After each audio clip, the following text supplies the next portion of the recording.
ನೋಡಿ, ನಮಗೆ ನೀರಿಗೆ ಭಾಳ ತೊಂದರೆ ಇದೆ. ನಂಬಿಕೆ ಕೊಟ್ಟು ನಮಗೆ ಮೋಸ ಮಾಡಿದ್ದಾರೆ. ಈಗ ಯಾರು ಕೇಳೋರ್ ಗತಿ ಇಲ್ಲ. ಹೋದರೆ ಅಲ್ಲಿ ನಾಯಿಗಳಿಗೆ ಬದುಕ್ತಾ ಇದ್ದಾರೆ. ನಾವು MLA ಸಾಹೇಬ್ರ ಹತ್ರ ಹೋದೋ, ಅವ್ರಿಗೂ ನಾವು ಹೋಗಿ ರಿಕ್ವೆಸ್ಟ್ ಮಾಡ್ದೋ 10 ಸತಿ, ಅದಕ್ಕೂ ಬೆಲೆ ಸಿಕ್ಕಲಿಲ್ಲ. ಅಧ್ಯಕ್ಷರ ಹತ್ರ ಹೋದೋ, ಅವರು ನಮಗೆ ಬೆಲೆ ಕೊಡಲಿಲ್ಲ.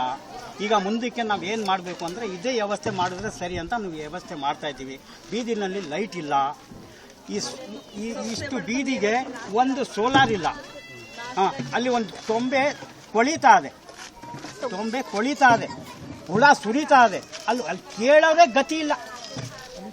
ಮೊದಲು ಗೆಲಗಂಟ ಒಂದು ಮಾತಾಡಿದ್ರು, ಗೆದ್ಬಿಟ್ಟು ಈಗ ನಮಗೆ ಮಾತನಾಡಿಸ್ತಾ ಇಲ್ಲ. ಈಗ ನಮ್ದು ತಮಾಷೆ ಆಡ್ತಾ ಇದ್ದಾರೆ. ಅವನೇನೋ ಮಾಡಿಸ್ತೀನಿ ಅಂದ, ಹೆಂಗೆ ಮಾಡಿಸ್ತಾನೋ ನೋಡೋಣ ಅಂತ ಇದ್ದಾರೆ. ನೀವೆಲ್ಲ ಇದ್ದೀರಲ್ಲ, ಮಾಡಿಸಿ, ನಾವೆಲ್ಲಿ ಬಿಡ್ತೀವಿ. ನಿಮ್ಮಂಥವ್ರಿಗೆ ಹಿಡಿದು ನಾವು ಕರ್ಕೊಂಬಂದು ನಾವು ಏನು ಮಾಡಬೇಕು ಮಾಡೇ ಮಾಡ್ತೀವಿ. ನಮ್ಮ MLA ಸಾಹೇಬ್ರ ಹತ್ರ IBಗೆ ನಾನು 7 ಸತಿ ಅರ್ಜಿ ಕೊಟ್ಟಿದ್ದೀನಿ. ಆಮೇಲೆ ಒಂದು 8 ಸತಿ ನಾನು ಹೋಗಿದ್ದೀನಿ.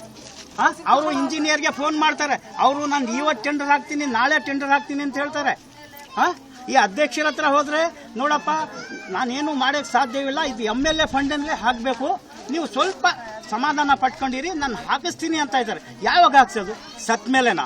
ಈ ಬೀದಿನಲ್ಲಿ ಈ 4ನೇ ವಾರ್ಡಲ್ಲಿ ಇವರು ನಾವು ಸಿಂಗಾಪುರ್ ಮಾಡ್ತೀವಿ ಅಂತ ಹೇಳಿದ್ರು. ಸಿಂಗಾಪುರ್ ಮಾಡಲಿಲ್ಲ, ಬಿಂಗಾಪುರ್ ಮಾಡಿ ಬಿಟ್ಟಿದ್ದಾರೆ. ಇನ್ನು ಮುಂದಕ್ಕೆ ಈಗ ಪಾರಕ್ ಮಾಡ್ತಾರಂತೆ. ಪಾರಕು ಯಾಕೆ ಪಾರಕು? ನಮ್ಗೆ ಕುಡಿಯಕ್ಕೆ ನೀರಿಲ್ಲ, ಜನ ಸಾಯ್ತಾ ಇದ್ದಾರೆ. ಕಟ್ಟಿದ್ರೆ ಉಂಟು, ಇಲ್ಲ.